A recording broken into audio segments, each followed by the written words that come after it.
तपस्या करते करते मैंने अपने ही हृदय में भगवान के दर्शन किए। सागर के तल में सोए हुए सगुण नारायण चतुर्भुज के मैंने दर्शन किए।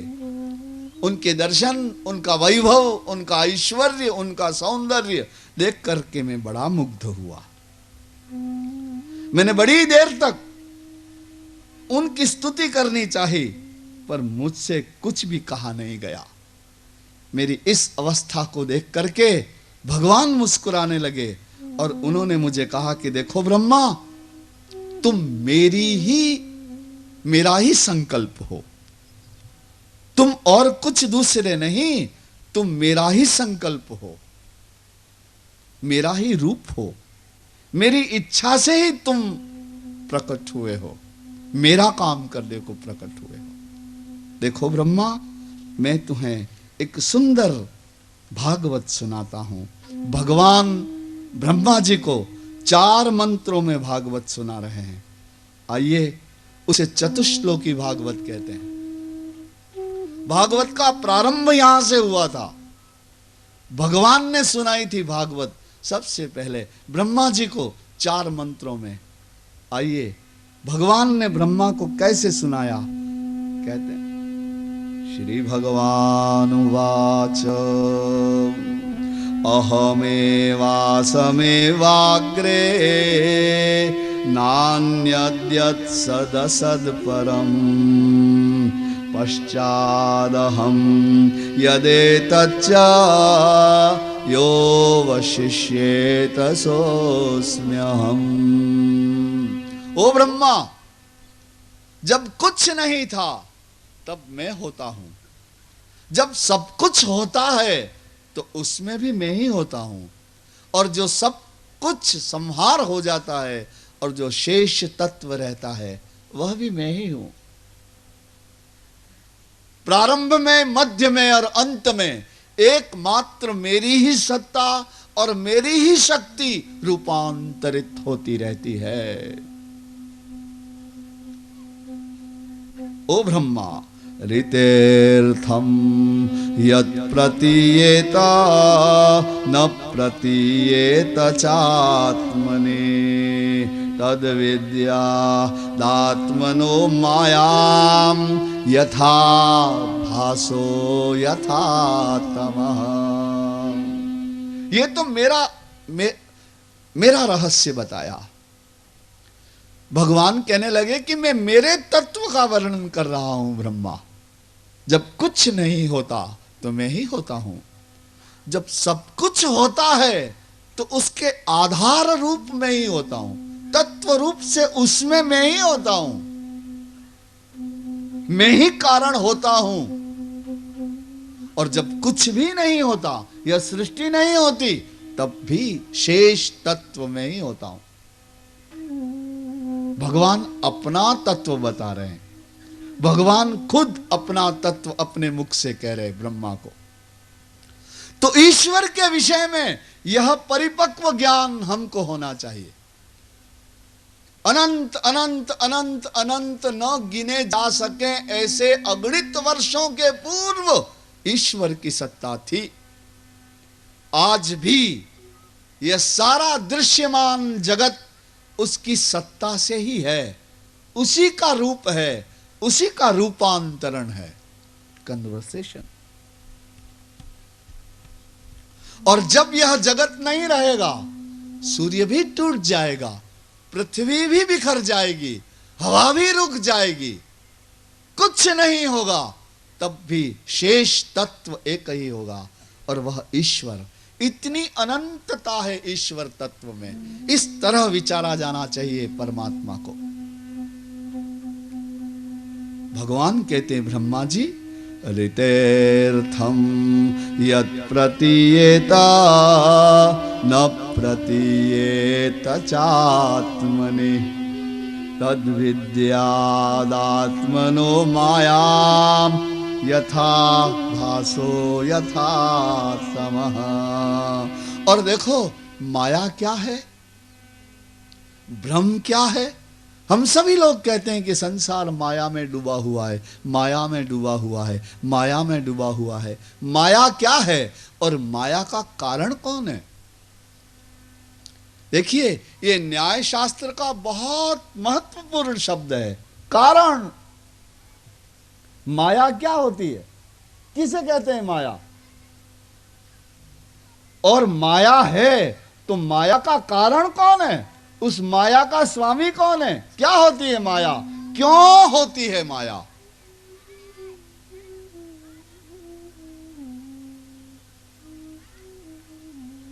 तो कहते हैं ऋतेर्थम यत् प्रतीयेत न प्रतीयेत चात्मनि तद विद्यादात्मनो माया यथा भासो यथा तमः। देखो, जो वस्तु के रूप में दिखाई देती है, दिखाई देता है, लेकिन आत्म तत्व में उसका आरोपण नहीं होता, उसे माया कहते हैं। जैसे हाथ, लेकिन चैतन्य के कोई हाथ नहीं, इसलिए हाथ झूठे और मायावी हैं। जैसे पिता, इस चैतन्य का कोई पिता नहीं होता, लेकिन फिर भी जीव समझता है कि मेरे पिता है। लेकिन तुम्हारे चैतन्य का, तुम तो उसके अंश हो, फिर तुम्हारा कौन पिता हो सकता है? लेकिन तुम ऐसा व्यवहार करते हो कि पिता है, तो ये माया है, जिसका नाश अवश्यंभावी है, वह माया है। माया सत्य जैसी दिखाई देती है, लेकिन सत्य होती नहीं। इस माया का कारण भी भगवत तत्व ही है। यथा भासो यथा तमः, उदाहरण दिया। जैसे प्रकाश का कारण कौन है? सूर्य। तो अंधेरे का कारण कौन है? वो भी सूर्य ही है। जैसे सूर्य के कारण से प्रकाश है, तो अंधेरा भी सूर्य के कारण से ही होता है, क्योंकि सूर्य का नहीं होना अंधेरा है और सूर्य का होना प्रकाश है। तो प्रकाश का कौन कारण? सूर्य। और अंधकार का कौन कारण? सूर्य। सूर्य चला गया इसलिए अंधेरा है। उसी तरह माया का कारण भी चैतन्य ही है। किसी जड़ पदार्थ को कोई माया नहीं है, पत्थर को कोई माया नहीं है, तुम्हें माया है, क्योंकि तुम्हारे अंदर वह चैतन्य है। उस चैतन्य के द्वारा ही यह प्रकृति उज्जीवित होती है और बुद्धि और मन क्रियाशील हो जाते हैं और कुछ का कुछ सोचने लगते हैं, झूठे को सच समझने लगते हैं। भगवान ने कहा कि देखो ब्रह्मा जी, यथा महान्ति भूतानि भूतेषु चावचेष्वनु प्रविष्ठान्य प्रविष्ठानि तथा तेषु न तेष्वहम्। देखिए ओ ब्रह्मा जी, मैं इस संसार में रहते हुए भी संसार से अलग हूं। ये विभिन्न आकृतियां और ये विभिन्न आकार, यथा महान्ति भूतानि भूतेषु चावचेष्वनु प्रविष्ठान्य प्रविष्ठानि तथा तेषु न तेष्वहम्। देखिए, थोड़े से और सावधान होकर इस मंत्र को सुनना समझना होगा।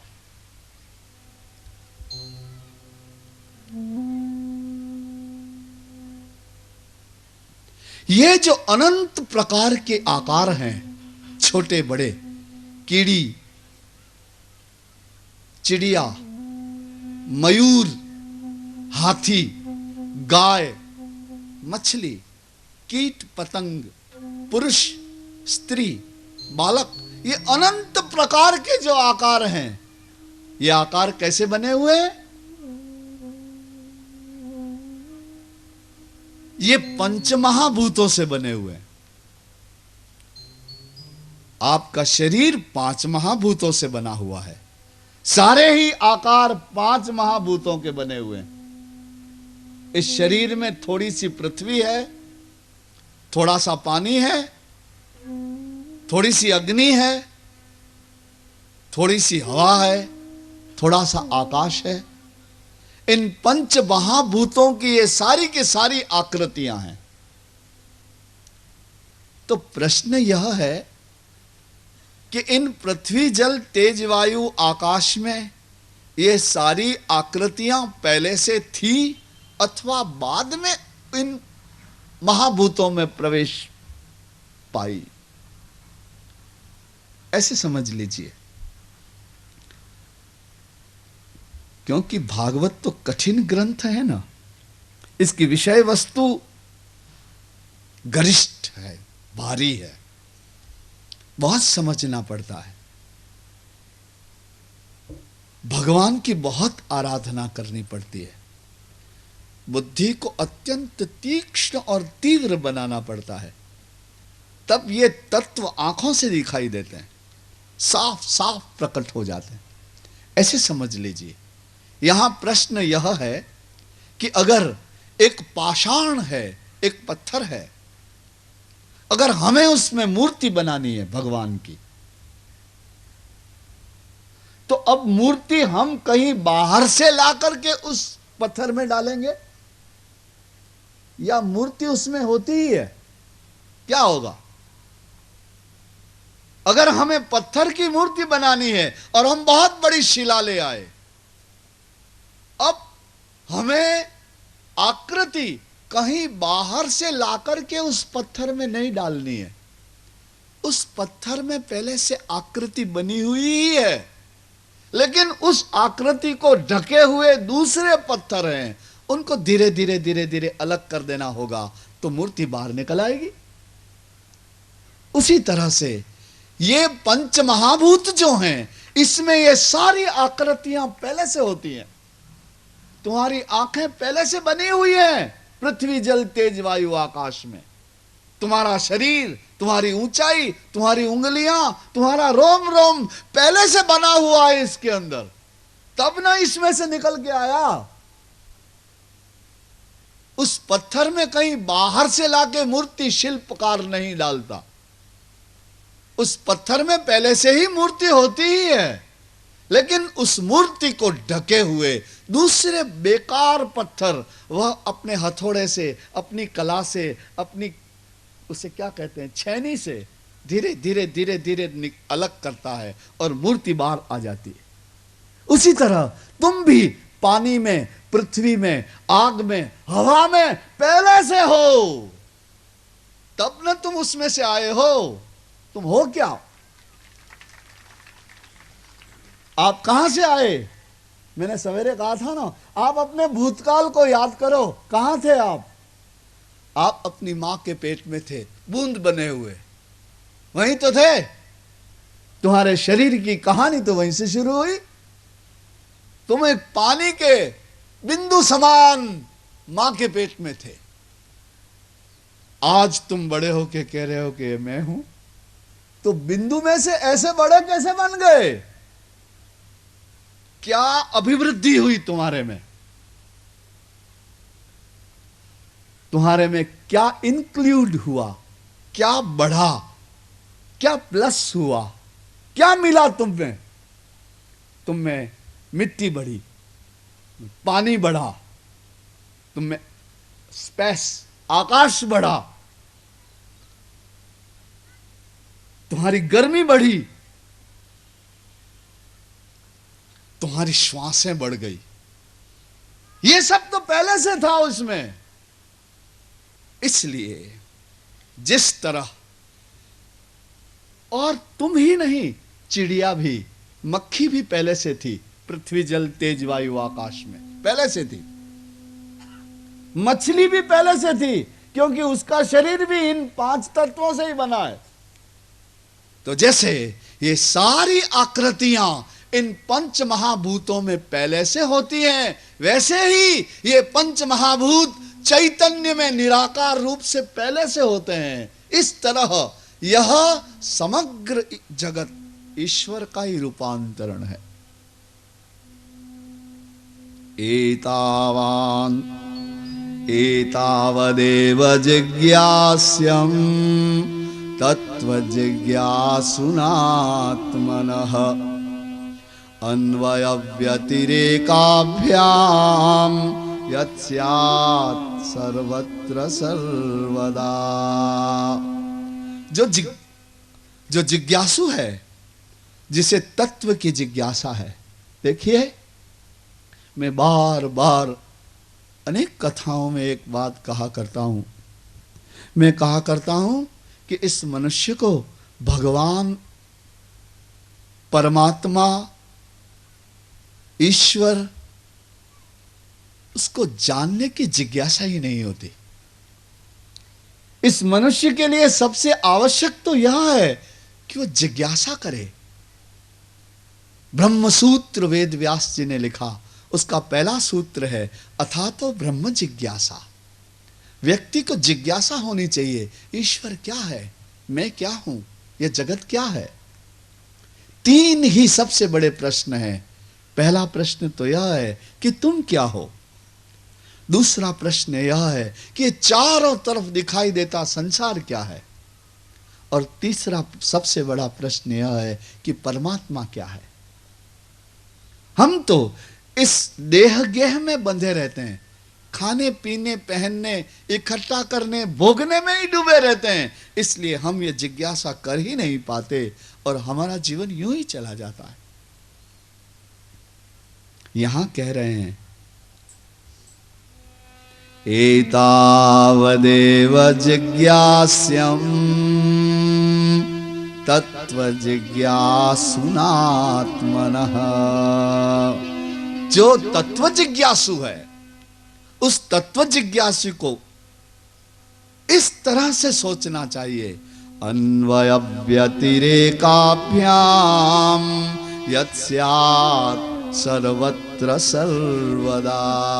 वह परमात्मा अन्वय भाव से और व्यतिरेक भाव से हमेशा ही इस जगत में रहता है। सर्वत्र, सभी जगह, कण कण में, रज रज में, बिंदु बिंदु उसका अवतार है, कण कण उसका अवतार है, पर्ण पर्ण उसका अवतार है। एक एक आंख में, एक एक रोम में, रक्त की एक एक बूंद में उसी का वास है। इस तरह उसे समझना चाहिए, जिज्ञासा करनी चाहिए। भगवान ने ब्रह्मा जी को इस तरह से उपदेश दिया। ब्रह्मा जी कहते हैं कि अरे ओ नारद मुनि, इस तरह मुझे भगवान के द्वारा ज्ञान प्राप्त हुआ, मैंने उनके कंठ से भागवत सुनी और तुम्हें भी सुना दी। अब तुम ऐसा करो कि इस कथा को और विपुल बना दो और इस कथा को तुम गाते रहो। शुकदेव मुनि वर्णन करते हैं, नारद जी का की जिज्ञासा निवृत्त हुई। इस तरह शुकदेव मुनि ने कहा कि देखो परीक्षित जी, पुराण के 10 लक्षण होते हैं। अत्र सर्ग विसर्गश्च स्थानं पोषणमूतयः मन्वन्तरेशानुकथा निरोधो मुक्तिराश्रयः।